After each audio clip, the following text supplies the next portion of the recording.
तो बात ऐसा है कि जब आप अपने कॉलेज में जाते हो तो कहीं ना कहीं पूरे आपके कॉलेज लाइफ में आपके अंदर इन्फीरियॉरिटी कॉम्प्लेक्स आ जाती है, यानी कि आत्महीनता। और आपको पता भी नहीं चलता है कि वो आपके अंदर किस लेवल पर है और आपके एक्चुअल में जो आपका असली पोटेंशियल है उसे वो रोकती है।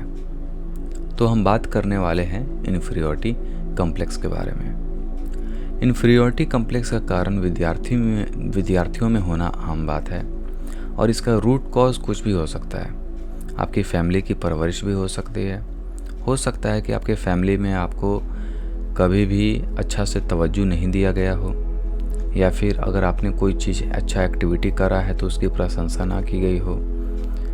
सो इन्फीरियॉरिटी कॉम्प्लेक्स के साथ में सुपीरियॉरिटी कॉम्प्लेक्स भी होती है और दोनों कहीं ना कहीं आपके पूरे यू कैन से दैट जो विद्यार्थी जीवन होता है उसमें कहीं ना कहीं दोनों का मतलब कि मिलजुल रहता है। तो अगर हम बात करते हैं इन्फीरियॉरिटी कॉम्प्लेक्स की, तो ये जो है वो एक हद तक बिकॉज आप जानते हो कि भगवत गीता में भी ये लिखा गया है कि कोई भी चीज़ एक लिमिट तक, एक सर्टेन पॉइंट तक सही रहता है और आफ्टर सर्टेन पॉइंट के बाद वो फेल होना चालू हो जाता है।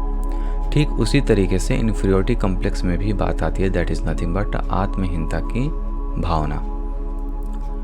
तो सबसे पहली बात है कि आपको ये पता कैसे चलेगा कि एक्चुअल में आप में इन्फीरियॉरिटी कॉम्प्लेक्स मौजूद है। तो इसको पता करने का सबसे आसान तरीका है, दैट इज़ नथिंग बट आप एक दूसरे से मतलब कि कटे हुए रहते हो अपने कैंपस में। आप किसी भी व्यक्ति से बात नहीं करते हो, ठीक है। आप अपने आप को ऐसा समझते हो कि सामने वाला मतलब कि काफ़ी ज़्यादा तेज़ है, उसके दिमाग की स्ट्रक्चरिंग इस तरीके की हुई है। तो इस तरीके की कुछ भावनाएं जो है वो आनी चालू हो जाती है। अब प्रॉब्लम क्या है एक्चुअल में इन सारी भावनाओं से? प्रॉब्लम ये है कि आप अपने आप को अंडर एस्टिमेट करना चालू कर देते हो और प्रॉब्लम यहीं से एक्चुअल में जनरेट होना चालू कर देती है। उसके बाद में अगर आप लेट सपोज आपके ही क्लासमेट अगर पढ़ाई में अच्छा कर रहे हैं तो आपके अंदर एक ऐसी भावनाएं, ऐसी बिलीफ और ऐसी थॉट बन जाती है जिस पर आप कभी भी क्वेश्चन मार्क नहीं करते हो। आपको ऐसा लगता है कि सामने वाला व्यक्ति बहुत ज़्यादा तेज है, उसके पास में एक्स्ट्राऑर्डिनरी स्किल्स है, ये है, और मैं जो है वो कम हूँ। और आप अपने आप को लेसर इन कैपेबिलिटी और इनसिक्योरिटी के हिसाब से देखने लगते हो और कहीं ना कहीं वो नेगेटिविटी आपके पूरे एकेडमिक स्ट्रक्चर पर और यू कैन से दैट आपके पूरे एकेडमिक गोल पर, आपकी पूरी कैलिबर जो होती है, जिस पे आपकी जो क्षमता होती है, जिसके हिसाब से आप भी एक्चुअल में वो उस लेवल के काम कर सकते हो, उसमें कहीं ना कहीं आप उसमें मतलब कि बचना चालू कर देते हो। सो ये होती है इन्फीरियॉरिटी कॉम्प्लेक्स की, दैट इज़ नथिंग बट आत्महीनता की भावना। उसके बाद में ये जब भावनाएं होती हैं तो आप अपने आप को कहीं ना कहीं किसी ना किसी पोजीशन में ये उम्मीद करने लगते हो कि सामने वाला व्यक्ति मेरी प्रशंसा करे। उसके लिए आप कुछ भी एक्टिविटी कर सकते हो, राइट। लेकिन वो कर लेने के बावजूद भी ये इन्फीरियॉरिटी कॉम्प्लेक्स आपके अंदर से नहीं जाती। तो कैंपस लाइफ में अगर आपको ऐसा लगता है, बिकॉज ये सबके अंदर कुछ ना कुछ मात्रा में होती है, अगर थोड़ी सी मात्रा में है that is okay, no problem, ठीक है, ये नेचर का पार्ट है। But the thing is that एक लिमिट के बाद अगर आप अपने आप को खुद लिमिट ही करना चालू कर देते हो कि मैं ये नहीं कर सकता हूँ, तो भाई फिर प्रॉब्लम जो है वो होना चालू हो जाती है। तो बात है कि इस इन्फीरियॉरिटी कॉम्प्लेक्स को अगर आपने जान लिया कि नहीं मेरे अंदर में कितना प्रतिशत है, अगर फॉर एग्जांपल मैं बात करूं, मैं अपनी अगर बात करूं कैंपस लाइफ की, सो एक सर्टेन टाइम के बाद में मुझे रियलाइज़ हुआ कि नहीं इन्फीरियॉरिटी कॉम्प्लेक्स मेरे अंदर एक्चुअल में थी, ठीक है, और वो धीरे धीरे चुपके मेरे अंदर वो डेवलप हो चुकी थी और मुझे पता भी नहीं चला, ठीक है।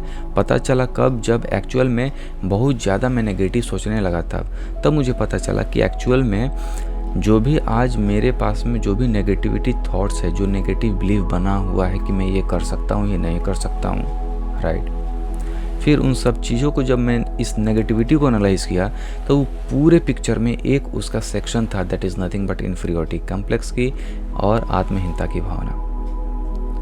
तब उसके बाद में मुझे लगा कि मुझे अब क्या करना चाहिए, क्या नहीं करना चाहिए, ठीक है। फिर उसके बाद में मैंने आगे प्रोसीड करा। सो ये होती है इन्फीरियरिटी कम्प्लेक्स की भावना। दैट इज़ नथिंग बट आप दूसरे से अपने आप को आंकते हो, आप अपने आप को कम समझते हो, और ये इस तरीके से सबकॉन्शियस लेवल पर हो रहा होता है कि आपको पता भी नहीं चलता है, राइट। तो अगर आपने एक बार पता लगा लिया इन्फीरियरिटी कम्प्लेक्स कि नहीं मेरे अंदर ये सारी चीज़ें मौजूद हैं, तब आपको अब स्टार्ट करना चाहिए इससे निकलने की, हल्की हल्की पुश करना चाहिए। पहली बात है कि अगर आप इसे निकलना चाहते हो तो अब आपको करना क्या चाहिए, ठीक है। पहली बात यह है कि जो भी व्यक्ति जैसा है आप उसको ऐसा जो है वो एक्सेप्ट करना चालू कर दो। उसमें कोई भी किसी भी चीज़ का मिलावट मत करो, क्योंकि हमारा जो दिमाग होता है वो मतलब कि फेक मूवीज़ भी बनाने की कोशिश करता है, राइट। सो फेक मूवीज़ में आप फंसने की मतलब कि आपको फंसना नहीं है। जो भी व्यक्ति जैसा है, जो भी आपके फ्रेंड हैं जैसा है वैसा ही लो। दूसरी बात है कि जैसे जिस स्टूडेंट के साथ में, जिस फ्रेंड के साथ में आप ज़्यादा कंफर्टेबल फील करते हो, ऐसा लगता है कि नहीं वो व्यक्ति मुझे ज़्यादा समझता है, मैं उससे कोई भी बातें कर सकता हूँ, आप उससे जो है वो रिलेशन बिल्ड करने की कोशिश करो। जब आप पूरे क्लास में रहते हो तो आपके पूरे क्लास के मित्र नहीं हो सकते, और जानने वाले व्यक्ति को मित्र नहीं कहते। तो ठीक उसी तरीके से अगर आपने ये बात पता लगा लिया कि कहाँ पे आप कंफर्टेबल हो, फिर वो चीज़ आपकी हो जाती है। दूसरी बात होती है कि जब आप कैंपस में जाते हो, जब आप एक अच्छे इंस्टीट्यूट में जाते हो, तो जो टीचर होते हैं, जो प्रोफेसर होते हैं, उनके हिसाब से भी आपको मतलब कि डांटा जाता है, और कहीं ना कहीं जो ये चीज़ डांटा जाता है तो उनको तो ऐसा लगता है कि हम सही कर रहे हैं, लेकिन कहीं किसी में या फिर आपका उस समय पर दिमाग किस तरीके से इंटरप्रेट करेगा वो आपको पता नहीं है। अगर वो इस तरीके से इंटरप्रेट कर दिया कि आपके अंदर इन्फीरियरिटी कम्प्लेक्स इंक्रीज़ हो गया, थोड़ा सा उसमें और एडिशन वैल्यू मिल गया, तो फिर आपको एक बात अपने प्रोफेसर और टीचर के लिए भी समझना है कि वो भी एक इंसान है, उनका भी जो है वो आपका एक जॉब है, मंथ में उनको भी सैलरी मिलती है, और मेरा जो आइडेंटिटी है और मेरा जो रोल है उनके लाइफ में वो 0.5% भी नहीं है। मेरा जो उम्र है, मेरी जो एक्सपीरियंस है वो पूरी तरीके से डिफरेंट है। जो प्रोफेसर होते हैं, जो टीचर होते हैं, वो ऑलरेडी उनकी एज काफ़ी ज़्यादा हो चुकी है, वो ऑलरेडी अपने फैमिली वाले फेज में इंटर हो चुके होते हैं। तो इस तरीके से सोच समझ करके आपको ये अपने आप को बोलना चाहिए और अपने आप से ये कहना चाहिए कि नहीं, कोई दिक्कत नहीं है, ठीक है, मैं कोशिश करूँगा। तीसरी चीज़ जो आती है that is nothing but as much as possible. आप कोई भी चीज़ कंक्लूज़न या फिर कोई भी चीज़ आंख बंदे भरोसा विश्वास मत करो। कहने का मतलब ये है कि लेट सपोज अगर आपको असाइनमेंट लिखना है, तो असाइनमेंट लिखने वक्त में दिमाग आपका ऐसा बोलेगा कि नहीं मुझे असाइनमेंट नहीं लिखना है, ठीक है, क्योंकि हमारे दिमाग की, हमारे बायोलॉजिकल बॉडी की एक पूरी स्ट्रक्चर है जो आज से लाखों हज़ारों साल जो पहले थी, उसमें हम अपने बॉडी की एनर्जी को कंजर्वेटिव यानी कि कंजर्व करके रखते थे, क्योंकि हम पूरे दिन जो है वो खाना नहीं ढूंढ सकते थे पहले के ज़माने में, जब हम लोग जंगलों में रहा करते थे, ठीक है। तो उस तरीके से अब आपको एक बात समझनी पड़ेगी, जो भी आपका दिमाग सोचता है और जिसमें आप लेट सपोज अगर मैं कोई थॉट सोच रहा हूँ और मैं अनकंफर्टेबल फील कर रहा हूँ मात्र उस थॉट के सोचने से, तो एक्चुअल में आपका दिमाग उससे कम्पैक्ट लेवल पर सोच रहा है। जब आप उसे करोगे तो उसका कोई भी कनेक्शन, इवन हल्का सा कनेक्शन हो सकता है, मैं इस बात को एग्री करता हूँ, बट जो 90% जो होता है कनेक्शन आपका नहीं होता है। जब आप काम करते हो तो आपको एक अलग ही तरीके का एक्सपीरियंस और अलग ही तरीके का अनुभव मिलता है। तो इस तरीके से कभी भी ये मत सोचो कि मुझे मतलब कि यू कैन से दैट कि ख़राब मूवी जो होता है वो मत बनाओ। जो भी होगा देखेंगे, वर्तमान को जीते हुए आप अपनी जो है वो मूवी बनाओ, राइट। उसके बाद में आती है दैट इज़ नथिंग बट 4 या 5 थिंग्स मैं बोलना चाहूँगा। दैट इज़ नथिंग बट आपको ऐसा लगता है कि आपके क्लासमेट में कुछ ऐसे बंदे आपको मिलेंगे जिनके पास में एटीट्यूड होगा, जो मतलब कि पढ़ने में भी अच्छा खासा तेज होंगे, जो आपको नहीं लगाना चाहते हैं, तो आपको उनकी जो है वो तलवे चाटने की जो है वो ज़रूरत नहीं है।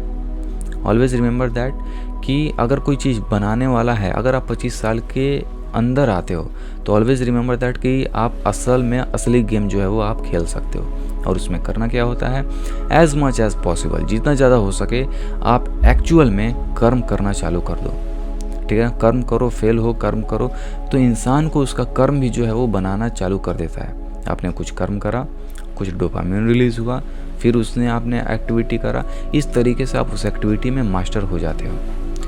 पांचवी चीज़ है, always remember that is nothing but you are a different entity.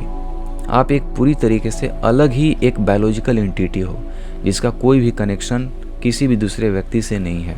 इसीलिए अपने आप को समझो, ठीक है।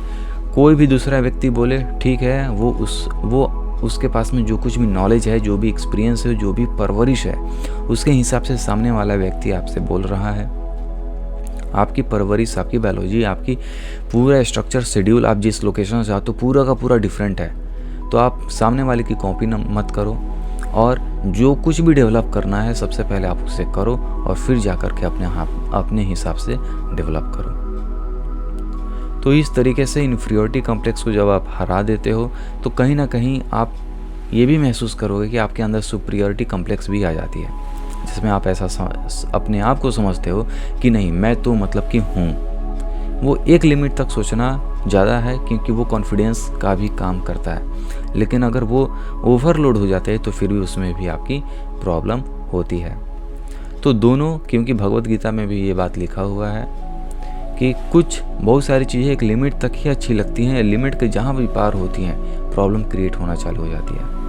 तो इन्फीरियरिटी कॉम्प्लेक्स अगर लिमिट के अंदर है, अगर आपका दिमाग आपसे बोल रहा है कि आप इस लेवल पर, इस पॉइंट पर, इस सब्जेक्ट में, इस लेवल पर, यू कैन से दैट कि किसी भी चीज़ में अगर आप सही नहीं हो तो first of all except it. और अगर आपका दिमाग इल्यूजन बना करके अगर आपको और वो नेगेटिविटी में ले जाने का काम कर रहा है तो वहाँ पर फिर आपको अलर्ट होने की ज़रूरत है। दोस्तों, विद्यार्थी जीवन आसान नहीं होता है। विद्यार्थी जीवन में बहुत सारी चीज़ें होती हैं, इसीलिए मैं इस तरीके के वीडियोस आपके सामने लेकर के आ रहा हूँ। आपने मुझे इतना समय दिया, थैंक यू सो मच। जय हिंद एंड वंदे मातरम।